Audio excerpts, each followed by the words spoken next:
Let's pray.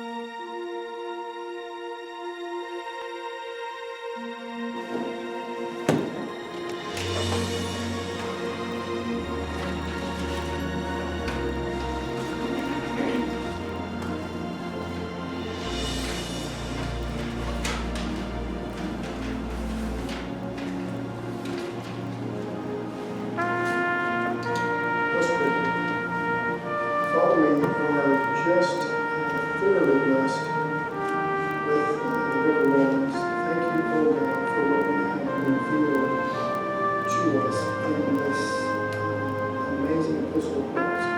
We ask now that your Spirit would be our teacher.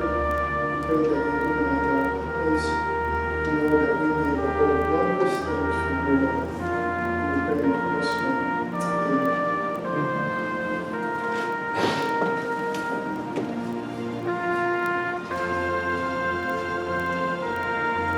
A proud person relies on self, power, position, and accomplishments. A righteous person relies on the Lord. A proud person relies on self, power, and position, and accomplishment. A righteous person relies on the Lord. Take your Bibles and turn with me to Romans chapter 9. And we'll be going through chapter 10, verse 4. Romans chapter 9, what shall we say then? Verse 30. That Gentiles who do not pursue righteousness have attained to righteousness, even the righteousness of faith. So we're in chapter 9 of Romans, verse 30. And what's interesting is that our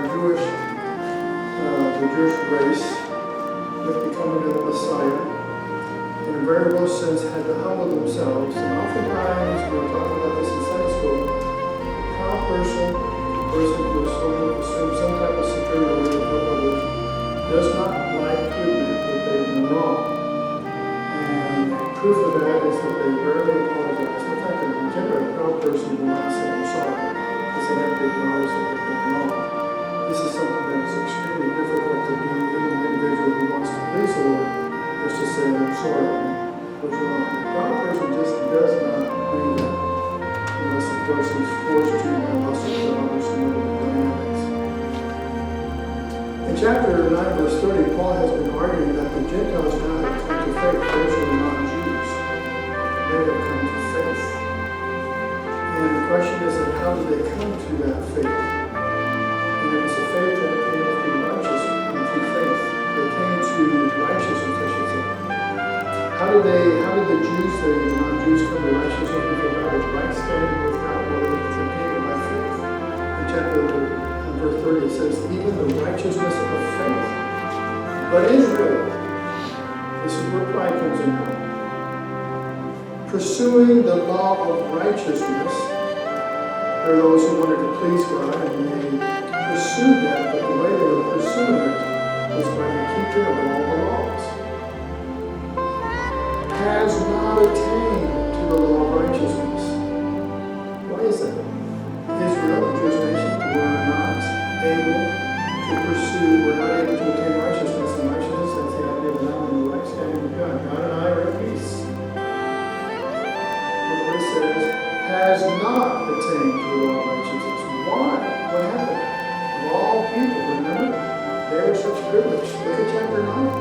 They have so many privileges. In chapter 9, at the beginning, Paul says, I tell you, keeping Christ, there's one, I'm not lying.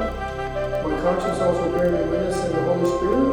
Chapter 9, verse 2, that I have great sorrow, continual grief in my heart, for I progress in myself with a curse from Christ, for my brethren, my countrymen according to the flesh. He's referring to fellow Jews. And then he lists a litany of privileges who are Israelites. They were named of God. Jacob to Israel, to whom pertained the adoption. God adopted them among all the nations. The glory, God's presence among this nation, Israel. The covenants, the promise of a coming Messiah. The giving of the law, the Ten Commandments, the service of God, the tabernacle. The fathers, Abraham, Isaac, Jacob. Israel had all these privileges, and from their lineage came the Christ, who is over all the eternally blessed God. End of verse 5. But the problem is they had missed it. They had such great privileges, but as a result, they had missed the opportunity to be in right standing with God. Why did they miss that? That's what Paul says in verse 32. Why? Here is his simple answer. Because they did not seek it by faith. That's amazing. The Bible teaches us that we are to walk by faith and not by sight. How tempted it is to walk by sight. That's one of the reasons why people struggle, I think. I have. People struggle about size. Church can't possibly be good if it's small, and it has to be good if it's large. Well, we do not walk by sight, but by faith is the promise. Take your Bibles and keep your finger in chapter 10 of Romans, and we'll come right back to it. Look at 2 Corinthians 5, verse 7. For we walk by faith, not by sight.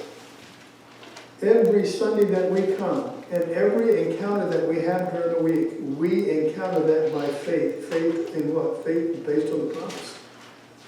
You're going to work and you're fatigued and you really don't feel like dealing with all the problems at work. You go based on the promise of God, that God has given us a spirit of power, love, and a sound mind. Not a spirit of fear. 2 Timothy 1:7. I believe it. That's the promise. Okay? I believe it. 2 Timothy 1:7. God has not given us a spirit of fear, but of love. Faith, love, and a sound mind. God will help us to have some sanctified common sense. It's by faith that we receive that. And as we believe it, God shows himself and blesses us through us as a result. God gives us that mind that we need and that love. What about if you fall short and you do something that's wrong, and it's clearly wrong and you know it's wrong, and you feel the sense of guilt? What do? Well, it's again based on faith. 1 John 1:9 says, if we confess our sins, God is faithful and just to forgive us our sins, to cleanse us from all unrighteousness. I, by faith, receive that. I, by faith, believe, okay, Lord, I've done wrong here, forgive me. And I, by faith, believe that I'm forgiven because of Jesus Christ. Christ suffered in my behalf, and his blood avails for me. I believe. Likewise, when it comes to pleasing God, to be in a right standing with God, we live by faith. Faith unto faith. Look back at, go to chapter 9, put your finger there, and with your left hand, go back to the central verse of the whole book of Romans, which is chapter 1, verse 16 and 17. Verse 16 says, for I am not ashamed of the gospel of Christ. We're in chapter 1 now, Romans, verse 16. For it is the power of God to salvation. The idea of being rescued is the thought behind salvation. And to be rescued from the power of sin, from the penalty of sin. Because my wrongdoing has caused God to put me in a place where I'm under the wrath of God. That's the penalty of sin. But also salvation brings us from the power of sin. It no longer has dominion over me.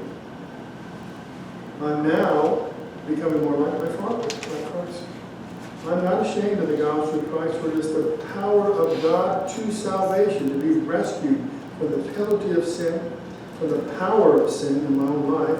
No longer do I use God's name in vain. God is happy with that. No longer am I so short-fused. God has given me power. And then he gives us, salvation also has to do with the idea that we are finally going to be away from the presence of sin in heaven. Penalty, power, presence. When we get to heaven, no more sin, no more drag. Thank God for that. No wonder it's called heaven. There's no longer that drag. For it is the power of God to salvation for everyone who believes, for the Jew first and also for the Greek. Note this, verse 17. For in it, this is the key verse of the whole book of Romans, the righteousness of God is revealed. We have righteousness in Christ. From faith to faith, as it is written, the just shall live by faith. So how do you live faith to faith? What does that mean? Every single day there's a promise, there's a conflict, there's some type of issue that you are looking at, and you take the promise of God and you say, here's what I believe, and you stand on that. faith to faith, moment by moment. Got a conflict?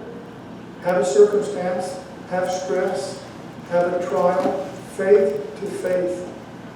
Day by day, I stand on the promise. That's what it means. Because look what he says.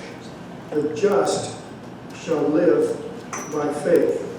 So, same way of saying that we do not live by sight.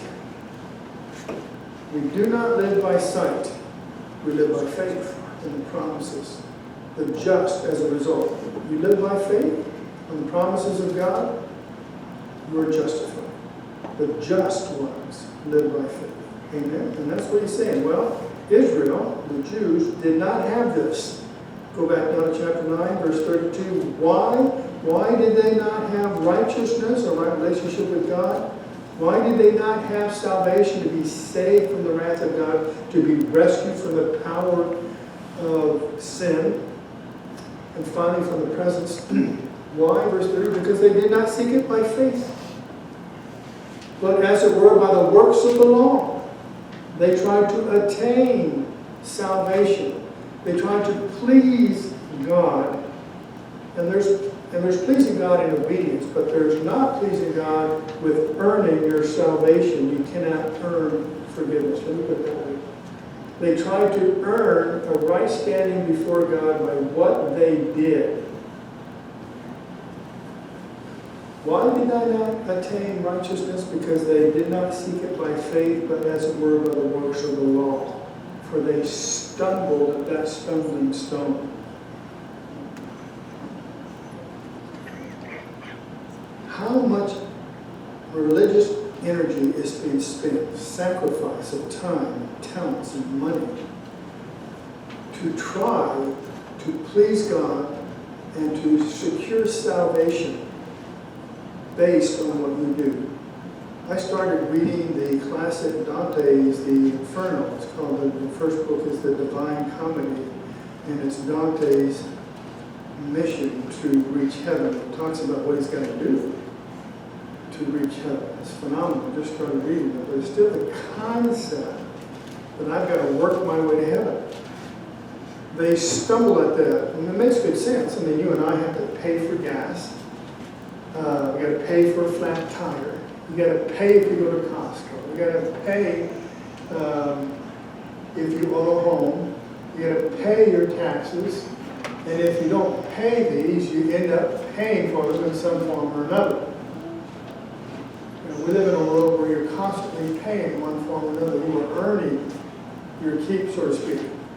But the beauty of the love of God is that here's something that is the most prized of all possessions, and you don't have to pay for it. You just receive it as a gift.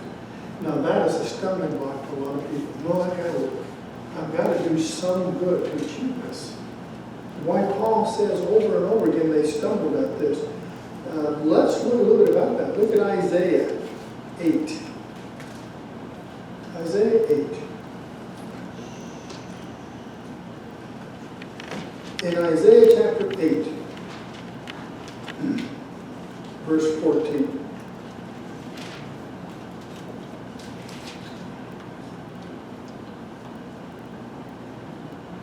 He will be a sanctuary. In context, he's a sanctuary to the believing remnant of Israel.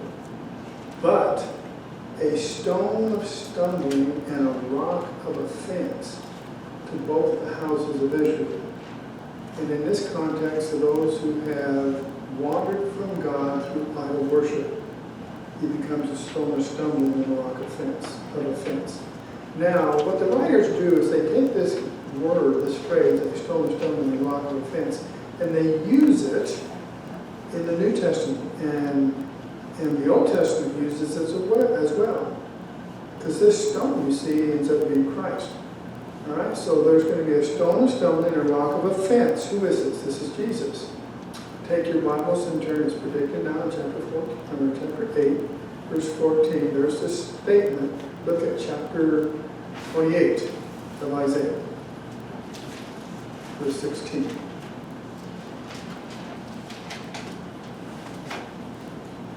I'm talking about a stone.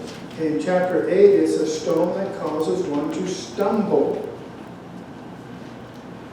chapter 28, verse 16. This, by the way, chapter 8, verse 14 is a reference to Christ. This is a reference to Christ. Gives a little more detail. Chapter 28, verse 16. Therefore, thus says the Lord God, behold, I lie in Zion. Okay, now we've got a geography here. It's in Jerusalem. A stone for a foundation. A tried stone. Here's this stone again. A precious cornerstone. A sure foundation. Whoever believes will not act hastily. And another way of translating hastily is will not be ashamed. There's going to be a stone that's going to be laid, a tried stone, a precious stone, and whoever believes will not be ashamed. In chapter 8, verse 14, it talks about those who do not believe. It's going to be a stone of stumbling. There it is again, another prophecy out of Isaiah referring to Jesus Christ. Take your Bibles now and look with me to Psalms. So you'll need to go back. Psalm 118. What about this stone? And one of the things that you can do in the Bible, the magnificent Word of God, is you can take a word like stone and you trace it through all the references. And get yourself a concordance, and you take the word stone, and then you look up every reference that has the word stone in it, and you'll find that it will reveal to you the mind of God. And in this case here, this stone we come to find out is Jesus. Note what it says in verse 22 of Psalm 118. Everybody there? The stone which the builders rejected has become the chief cornerstone. This was the Lord's doing. It is marvelous in our eyes. And one of my favorite verses, verse 24 as well. This is it, the Lord is made. We will rejoice and be glad in it. This stone is rejected, but instead it becomes the chief cornerstone. Now this rejection, we have a stone that's going to be a stone of stumbling.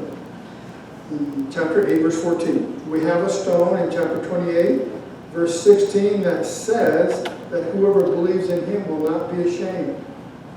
Now we have a stone in Psalm 118, the stone which the builders rejected. By the way, the stone is laid in Zion. This stone is going to be rejected by the builders. Well, who are these builders? It's Israel, and particularly the religious leaders of the day. This stone is going to be rejected by them. Now, the Savior here is pictured as a discarded stone. But it ends up being reused and becomes the most significant stone of all, the chief cornerstone. Many believe this to be the cornerstone where two walls meet, or the last stone put in place, the capstone. It becomes a chief cornerstone. Now this cornerstone is rejected. And that's what the prediction's about, is a cornerstone and rejected. Look with me now, if you will, to Isaiah 53, verse 3. And this chapter is about Jesus Christ. It's not about the nation of Israel. One of the reasons why is we believe that, because our Orthodox Jewish brothers will interpret chapter 15 referring to the nation of Israel, but there are some real problems with applying it to a nation rather than to an individual. This is about Christ in chapter 53. One of the reasons why we believe that is because it says in verse 9, they made his grave with the wicked, that was being crucified between two thieves, but with the rich at his death. That's not referring to a nation, that's referring to a person. We cannot really interpret this to be a nation like Israel. It's one reason among many in chapter 53. But note with me, if you will, verse 3. He is despised and rejected, a man of sorrows and acquainted with grief. I want you to know that this stone, Psalm 118, is rejected, yet, however, it becomes the chief cornerstone. And in verse 23 of Psalm 118, it says, this was the Lord's doing. marvelous thing how God works. This despise, the word despise means not of value. The word rejected means not wanted. This despised and rejected by man, and man of sorrows and plagued with grief, this we know to be referring to Jesus Christ, because do you remember the Ethiopian eunuch was reading in Isaiah 53, and Philip the evangelist came beside in his chariot, and he's reading this, and he hears the Ethiopian eunuch reciting Psalm 50, or Isaiah 53, and Philip the evangelist says, do you understand what's being said? And he said, no, how can I, unless somebody comes up and shows me. And the Ethiopian eunuch says, hey, is Isaiah referring to himself or someone else? And what did Philip say? From there he preached to him Jesus. Isaiah 53 is about Jesus. He's despised and rejected. Did this actually occur as prophesied in the Old Testament? Well, most certainly. Look at Mark 8 now, verse 31. Here's the fulfillment of it. Even Jesus himself.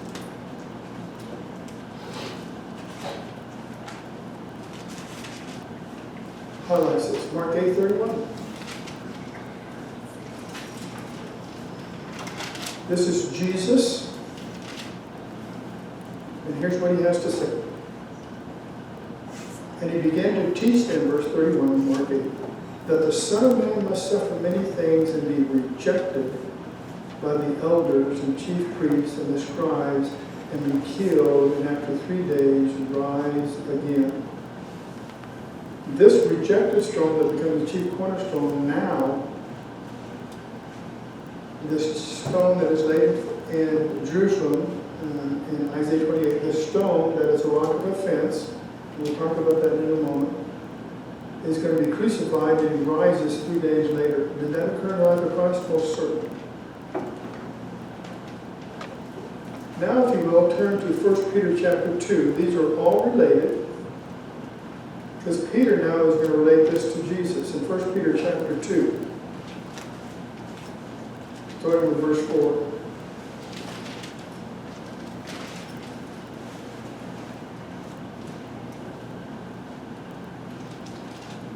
Coming to him, reading out of 1 Peter chapter 2, verse 4, coming to him as to a living stone in the body of Christ, and the individuals are referred to as stones, and they're referred to as living stones, rejected indeed by men. Okay, so he's referring now to this one that is rejected. It was prophesied in Isaiah 118, or Psalm 118, verse 22, the stone which the builders rejected has become the chief cornerstone. Now Peter, looking back on this rejection, the crucifixion and then the resurrection, coming to him as the living stones, you and I, rejected indeed by men, but chosen by God. That's just another way of saying what David says in Psalm 118, that has become the chief cornerstone. This was the Lord's doing. Peter says it a little bit differently. Chosen by God and precious. You also, as living stones, are being built up a spiritual house. This is the work of the church, by the way, is to build up the living stones into a beautiful house, a holy priesthood. Now you and I are individually able to go before God to offer up spiritual sacrifices. We don't offer up animal sacrifices anymore. We offer up spiritual sacrifices. Those are praise. Thank you, God. They're prayer. Oh, God, hear. Acceptable to God through Jesus Christ. Therefore, it is also contained in the Scriptures.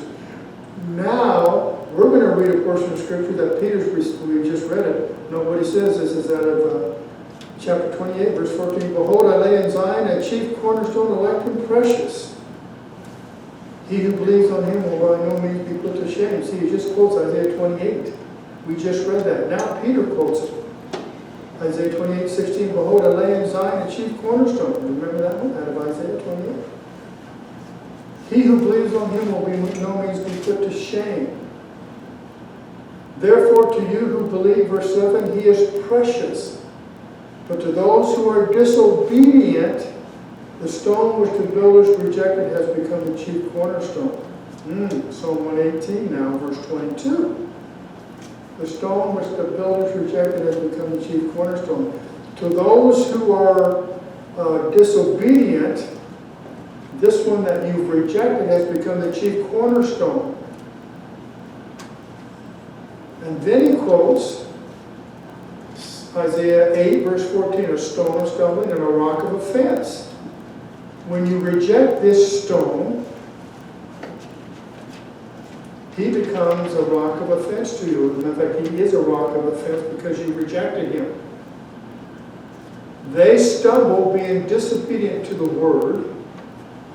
And the reason why they're stumbling is that salvation is by faith in this stone, Jesus Christ. It's not by working your way up to heaven, climbing the ladder to heaven. This doesn't occur.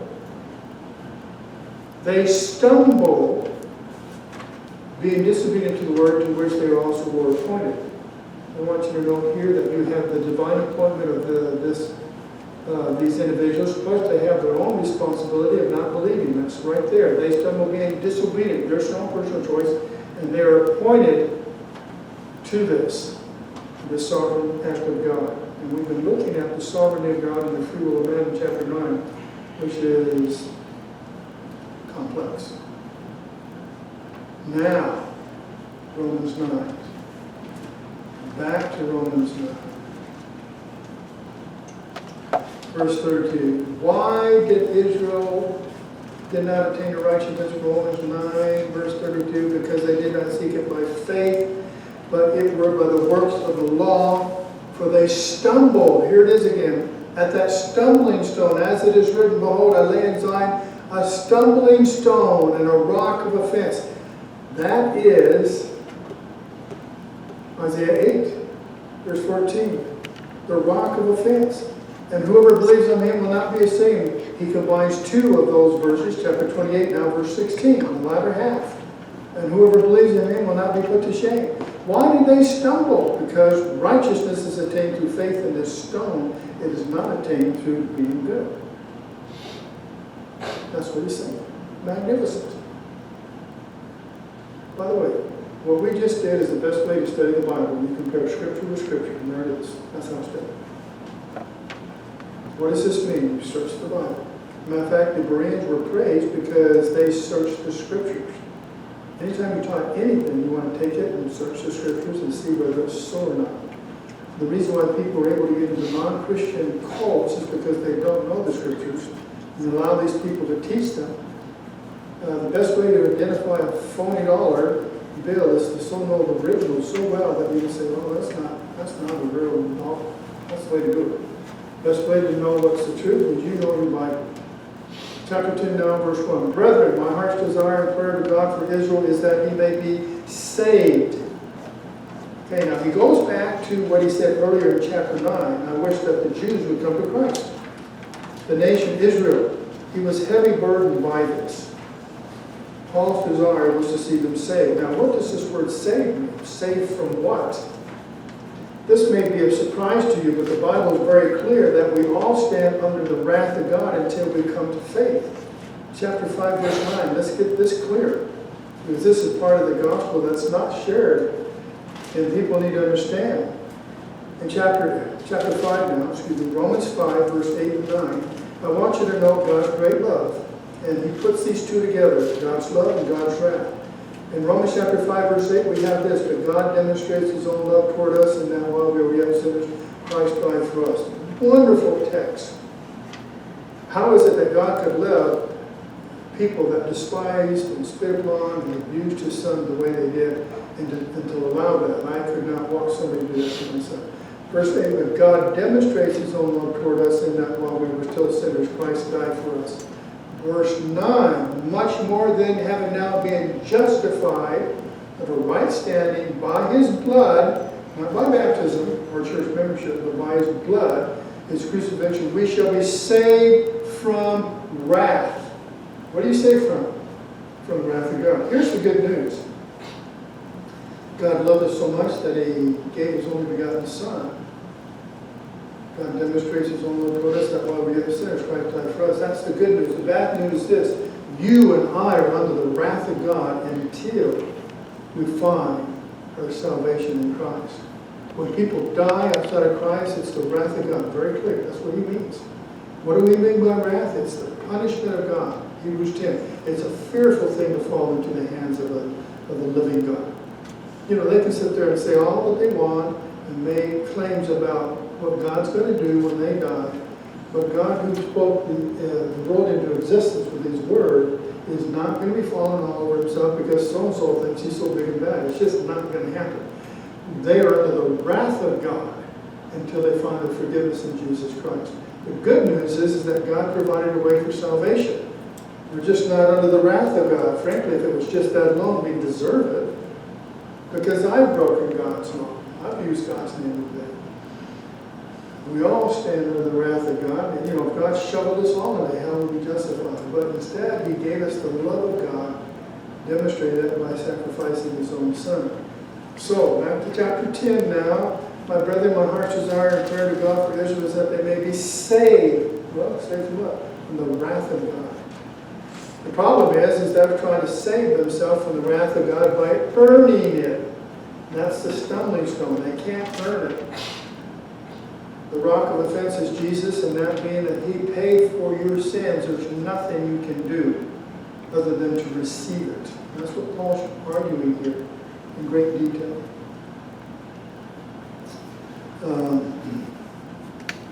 Verse 2. For I bear them witness that they have a zeal for God, but not according to knowledge. It's amazing some sacrifices that people will make to appease God. But Israel and individuals who don't know God outside of Christ, they lack an understanding of what pleases God. And it's interesting, it seems so much that it's the opposite of what we think it would be. We would think that doing religious works is going to somehow erase our sins. And you see this concept a lot with people saying, well, when I die, and you can ask them, a good question to ask is this. If you were to die today and God were to say to you, you stand before God and you're shocked, there's a God. You stand before God and He would say, why should I let you into my kingdom? Oftentimes, and I've heard this more than once, they will say, well, I'm hoping that most of the things that I did were good and that they outweigh the bad. As soon as you hear that, you know the person is not a Christian. This is the law of righteousness. And there's just not enough good you can do and I can do to erase my sins against God. It just doesn't work. Why? Because the penalty is against an infinite God, and there has to be an infinite sacrifice to cover those penalties, and that sacrifice is in the person of Jesus Christ. He's divine, and He died for us. So He says, they have a zeal for God, but not according to knowledge. Can you imagine the uttermost rest? I had a lady at the university, I was talking to her about the word sweetheart of a lady. And she came to our crusade. And she said there was a point in her life where she was so distressed about her relationship with God. She was carrying a picture of Jesus around, and she had another book in her hand, and she was crying before God, just wanting to please God. And very sincere. An intelligent woman, too. The peace, oftentimes it's just the opposite. We would think, okay, I'm going to do this. I'm going to volunteer, and I'm going to work at the mission for the rest of my life. Or I'm going to give so much money to this and really make it hard on myself and the amount of money that I give. Or I'm going to do this service. And we always think, this is what's going to do it. This is most certainly going to do it. And yet oftentimes you see that God it's the opposite. No. I want you to rest in the sacrifice of another. And that sacrifice is Jesus Christ. Just the opposite of what we thought was make it right. They have a zeal for God, but not according to knowledge. It's one of the reasons why the devil wants to get you distracted and not read the Bible. Engrave this upon the walls of your memory. If He keep you ignorant, He'll keep you worried. If He keep you ignorant, He'll keep you weak. If He keep you ignorant, He will keep you as a failure in the Christian walk.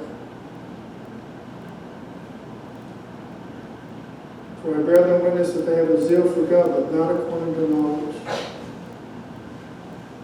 For they, being ignorant of God's righteousness and seeking to establish their own righteousness, circle the word own. They have replaced the righteousness that comes from God, and now they substitute it with their own righteousness, whatever it may be. And each individual that is basing their righteousness before God based on what they do, it's a little bit different for each individual. They have not submitted to the righteousness of God. We were talking about the key concept of having to repent. They're not willing to do that. They're not willing to acknowledge this very simple fact. And here it is. They don't like this. I didn't like it. There is none righteous, no, not one. There is none righteous, no, not one. And there it is. A lot of times they do not want to submit to the concept that I personally have done wrong before God. And that there's nothing I can do except trust in another. A lot of times they will rebel against that in some form. Some people are so proud. They will not say, you know what? I am not going to be told I'm a sinner. You're not going to tell me that. I'll go someplace else, and they'll tell me how wonderful. They emphasize the dignity of man, the dignity of humanity, and it's true. It's based on the image of God, the dignity of man, but they won't say anything about the depravity of man. Man has a sin nature, has a sin disposition. We like doing wrong at times. And we're not willing, some are not willing to admit it. So an individual has to sit there and submit. I'm not going to submit. Nobody says. And there's, let me do this.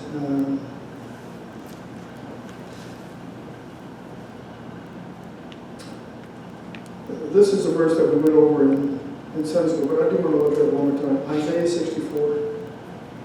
Look with me to Isaiah 64. In Isaiah 64, we have these words. Oh no, this one we did not look. Excuse me. I was thinking, check on this. In Isaiah 64, verse 6, but we are all like an unclean thing. All our righteousness are like filthy rags. That's interesting. All our righteousness, the right things that we do, are like filthy rags. Stained rags. We're all fade as a leaf. We die off. And our iniquities, like the wind, have taken us away. Remember, you've seen the wind blow the leaves away. Our sins do that to us. But note this, all our righteousness are like filthy rags. Wow. When Christ first came preaching, he said, repent, for the kingdom of God is at heaven.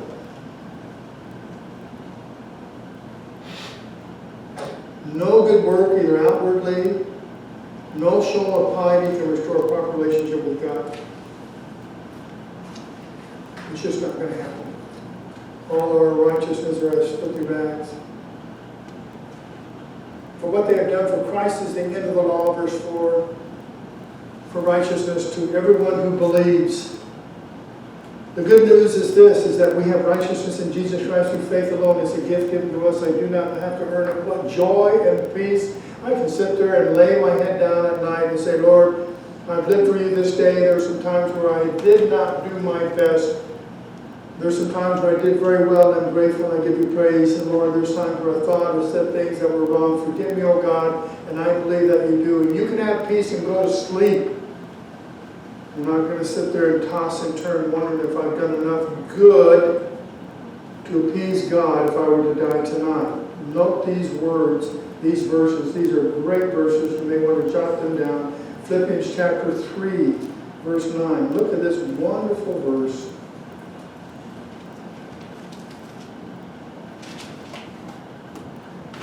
Paul talks about suffering the loss of all things in chapter, verse 8. You count them as rubbish, trashy, that I may gain Christ and be found in Him. Philippians 3:9. Not having my own righteousness, which is from the law. See? I'm righteous because I go to church. I'm righteous because I volunteer at the mission. I'm righteous because I give or serve. No. Not having my own righteousness, which is from the law. In other words, do this, the Ten Commandments. Thou shalt not take God's name in vain. But that which is through faith in Christ.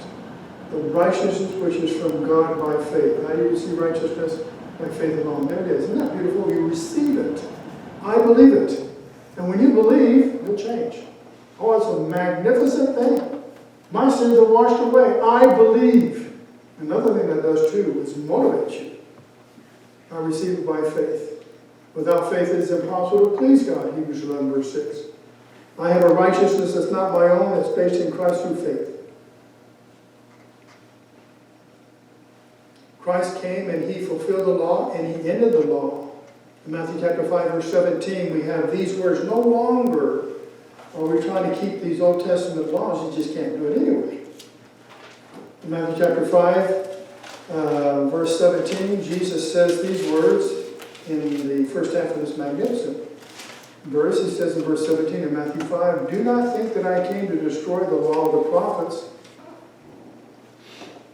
Chapter 5, verse 17. I did not come to destroy, but to fulfill. See, Christ came to fulfill all of those requirements. See, the reason why you have righteousness is because you have it in the person, that person, Jesus Christ. He completely fulfilled it. Note Galatians chapter 3, verse 21. I know we're going back and forth, but I want you to get a good dose of this, of what Paul is saying here. This is the righteousness of God now. Not the righteousness that the law gives. That's what Israel stumbled over. The righteousness Christ gives is based on his sacrifice on the cross. That became a stumbling block to those who think they could earn it by doing good. In Galatians chapter 3, verse 21, we have these words. Is the law then against the promises of God? Galatians 3, verse 21, surely not. For if there had been a law given which could have given life, truly righteousness would have been by the law. See, very clearly states it. But the Scripture has confined all under sin. In other words, boy, we're all falling short. That the promise of faith in Jesus Christ as our Savior from sin might be given to those who believe. So what we have here is a righteousness that comes not through the law, but in Christ. Look at verse 21. Let's see. Yeah. Like I just said,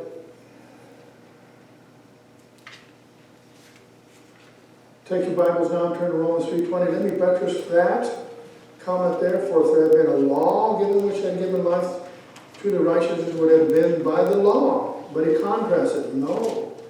Look with me, if you will, Romans 3. Go back to Romans.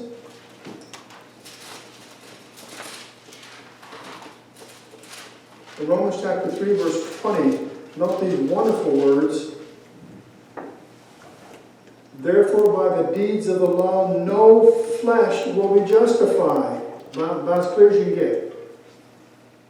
Romans 3:20. Therefore, by the deeds of the law, no flesh shall be justified in his sight, for by the law is the knowledge of sin. When the Bible says you're not to use God's name in vain, all of a sudden you realize, man, I've been doing that a whole lot. I didn't know we're not supposed to do that. Or coveting. I'm not supposed to covet. That's what the law does. It shows you your sin. That's why he says in Galatians, for if there had been a law given which could have given life, truly righteousness would have been given by the law. But the Scripture said, confine us all under sin, we fall short. Therefore, the law was our tutor to bring us to Christ. I'm reading out Galatians 3:24. You may just want to listen. That we might be justified by faith.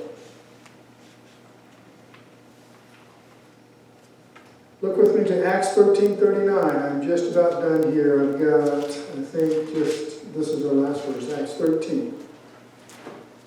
And all the little kids are saying, yay, he's finally coming to an end. Pastor Dan, why do you talk so much? Acts 13:39. Paul is preaching, and if there's anybody that had a zeal for God and they kept the law, it was Paul. But know what Paul says about it. Acts 13:39. And by him, Christ, everyone who believes is justified from all things from which you could not be justified by the law of Moses. Now summarize it right there. You're justified through him from the law which could not justify you. So that's why he is saying in Romans chapter 10 here, he says,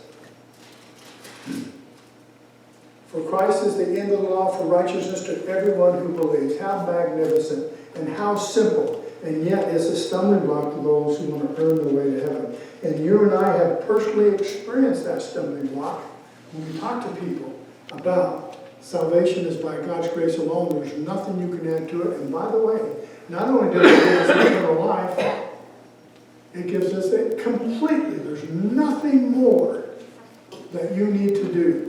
It doesn't just open heaven's door and then you got to work your way up to his earth kingdom. No, no, no. This salvation and righteousness and justice brings us to God for eternity. That's it, period. Everything that I have said can be summarized in this. Christ is our righteousness, not our good deeds. Everything I've just said, Christ is our righteousness, not our good deeds. A woman was getting ready for church when suddenly she dashed into the living room, gazed at her reflection and said, I look just awful in that bedroom mirror, but I look better in this one. Now the difference may have been due to the quality of glass in the bedroom or the bit of light. But the real thing that you want to be concerned about is what gave you the true picture. You want an honest picture. The Word of God gives us an honest picture about ourselves. And that picture is this. The Bible's God's mirror, and it shows man as he is, not as he thinks he is. The idea being that we have salvation through a person, not through our own righteous deeds. Christ is our righteousness, not our good deeds. Father,